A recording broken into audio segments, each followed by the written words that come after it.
여러분, 이게 뭘까요? 차라리 로또를 긁으세요. 지금 그게 여러분들의 모습일 수도 있다는 거예요. 여러분들이 잘못해서요. 여보세요? 엄마. 그럼 잘하고 있지. 내가 마법사인 거 사람들 아무도 몰라. 이따가 우리 마법 모임에서 보자고. 엄마 들어가요. 엄마도 참 걱정이 참 많으시네.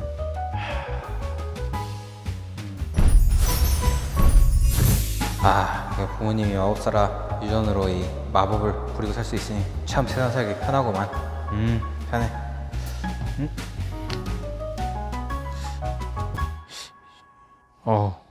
이것도 유전으로 물려주신 건가?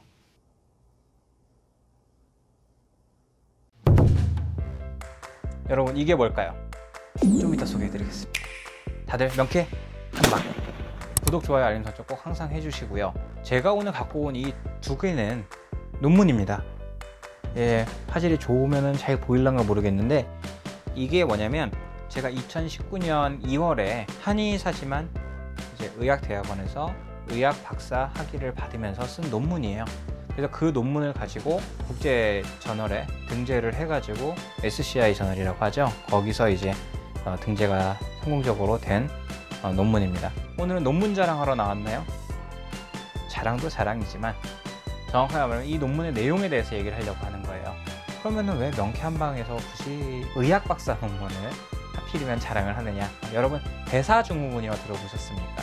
고혈압, 고지혈, 당뇨 이런 질환들을 앓고 있는 분들 굉장히 많죠. 요새는 10명 중 4~5명은 이런 질환 다 하나씩은 있다.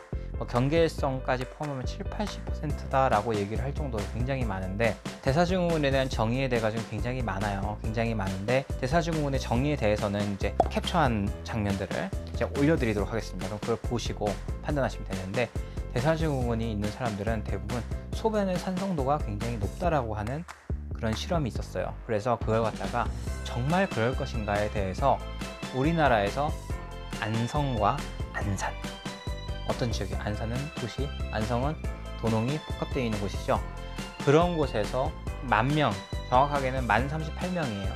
그 사람을 대상으로 해서 질병관리본부에서, 우리나라 질병관리본부에서 40세에서 69세까지의 연령층을, 전 연령층에 거쳐 남녀의 비율을 전수조사를 한 거예요. 그래서 그 데이터를 이용해 가지고 논문을 쓴 거기 때문에, 사실상 이 논문을 심사를 이제 할 때도 교수님들조차도 이렇게 많은 수의 이제 분석 자체를 하는 게 굉장히 의미가 있다 라고 얘기를 했습니다. 다만 이제 기간 자체가 그렇게 길지가 않아서 조금 이제 롱텀, 이제 10년, 20년짜리 그런 연구까지 된다라고 한다면 더 좋았을 건데 하는 아쉬움이 남기도 합니다. 그래서 저도 나중에 추후 더 여력이 되면 이제 해보려고 하는데, 이 얘기는 뭐냐면요, 여러분들이 보통 대사증후군을 얘기하면 혈압이 있으세요? 하면은 뭐라고 하시냐면 어머니도 혈압이 있었고요, 아버님도 혈압이 있고요, 그게 저도 유전입니다, 이렇게 얘기하는 경우가 굉장히 많습니다.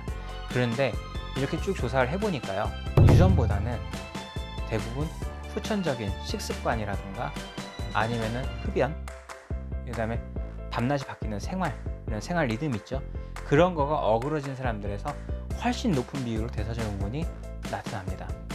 그래서 그 자체가 소변 산성도가 높은 사람들은 힙과 웨이스트, 그러니까 골반과 엉덩이와 허리의 비율로 따져서 비만 정도를 측정을 하는 부분이 있는데, 그거랑 소변 산성도랑 봤을 때 소변 산성도가 높은 사람들이 대부분 비만일 확률이 높고, 그런데 전 연령층에 걸쳐서 남자가 훨씬 많아요, 그런 경우가.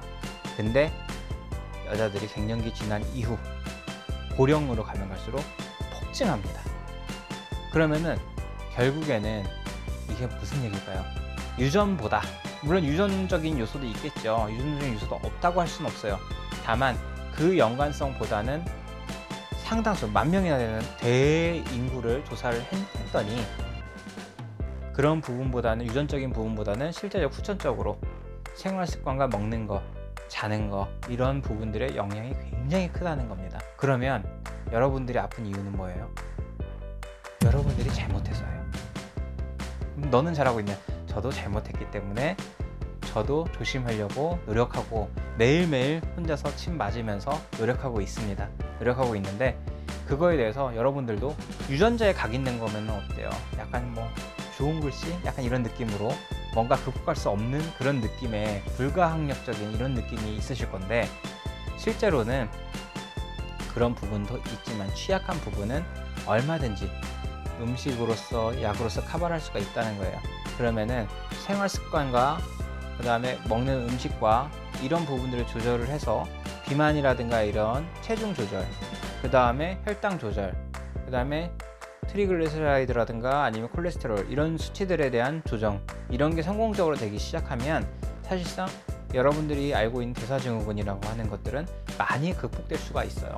그렇기 때문에 이걸 어렵게 생각하실 게 아니고요, 지금 당장 내가 먹는 음식이 뭐가 잘못됐는지 체크를 하셔야 되고, 일단은 밀가루 음식, 설탕, 커피, 맥주 이거 많이 드신다 하면은 무조건 안 되는구나 생각하셔야 됩니다. 그래서 그걸 갖다가 한번 전환하실 필요가 있어요.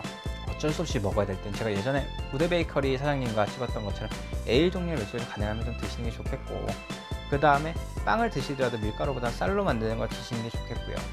그 다음에 그런 어떤 인슐린 저항성이나 이런 것 때문에 많이 어떤 다이어트를 해도 살도 빠지지 않고 더 붓거나 이렇게 힘든 부분이 있다고 한다면, 아무리 쌀로 만들었고 뭐를 좋은 술이고 뭐고 간에 그런 당으로서 작용할 수 있는 부분들은 완전 차단을 해서 저탄고지 식단을 한다든가, 거기에 더불어서 12시간에서 18시간 정도 단식을 가져갈 수 있는 간헐적 단식을 해준다든가, 이런 식으로 해서 전환을 해주지 못하면은 극복할 수 없는 겁니다. 한편은 굉장히 좋지 않아요?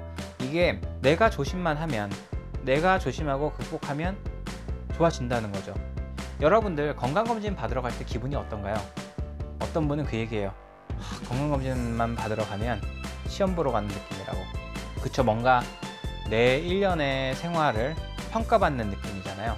근데 평가받으러 갈 때 어때요? 여러분 학생 때 생각해보면 물론 자유롭게 저처럼 노신 분들도 계실 수 있겠지만 공부 열심히 해서 가죠. 아는 거 막 외워서 가잖아요. 그죠? 그리고 뭐 밤도 새서 막 공부를 해서 가잖아요. 시험을 보는데 공부를 전혀 안 하고 가요. 그러면서 시험 성적 안 나온 거를 맨날 한탄을 해요. 지금 그게 여러분들의 모습일 수도 있다는 거예요. 건강검진이란 거는 여러분을 평가하는 거라고 한다면, 평가는 시험이라고 생각한다면 굉장히 조심을 하고 해서 1년 동안 노력을 했는데, 이건 이거밖에 안 떨어졌네, 이거는 이만큼 회복했네, 그럼 내가 잘하고 있구나, 이런 거를 보라고 내가 어떤 거를 앞으로 해야 될지에 대한 플랜을 짜서 그거를 계획을 해서 실천을 하라고 건강검진을 하는 거지, 그거 갖다가 그죠? 매번 평가받고 이번 생은 그냥 그러면서 또 먹고 하면요, 그거는 공부 전혀 안 하고 시험 잘 보길 원하는 것과 다를 바가 없는 거거든요. 차라리 로또를 긁으세요. 제가 봤을 때 그게 훨씬 더 낫다고 봅니다. 오늘의 결론, 논문으로도 증명되어 있습니다. 이거는 실험도 아니고요, 그냥 질병관리본부에서 코호트라 그래요. 이제 많은 대량의 이제 환자들의 정보를 한 거를 이제 논문이나 어떤 이제 연구에 활용할 수 있게끔 다 이제 공개를 해준단 말이에요. 그걸 토대로 해가지고 분석을 해봤을 때 실제적으로 어떤 유전적인 요인보다 환경적인 요인이 굉장히 많이 차지를 하더라는 거예요. 근데 보통 농사나 이런 걸 짓는 곳보다 도시의 생활 쪽이 훨씬 더 안 좋습니다.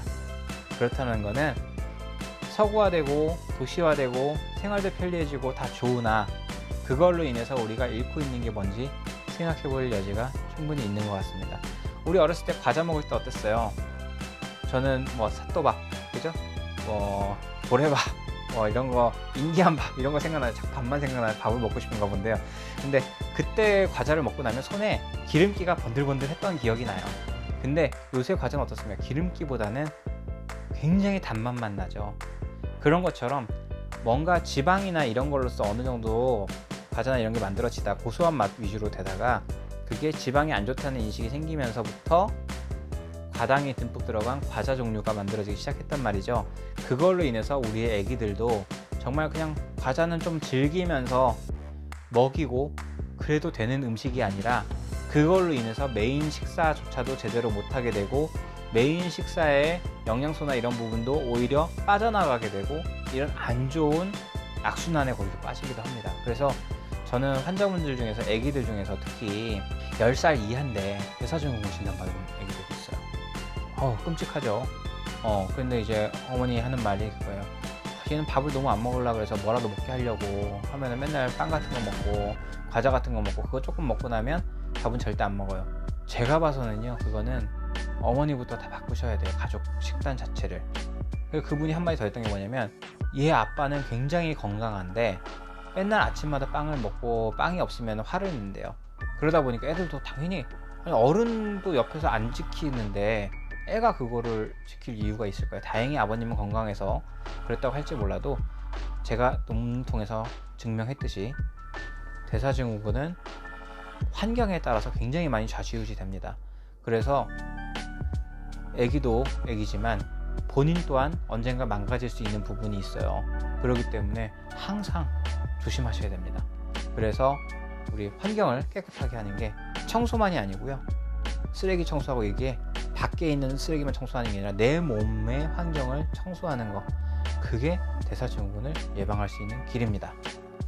여기까지였습니다. 명쾌한 구독자 여러분, 오늘도 유익한 정보 됐길 바라면서 구독, 좋아요, 알림 설정 꼭 눌러주세요.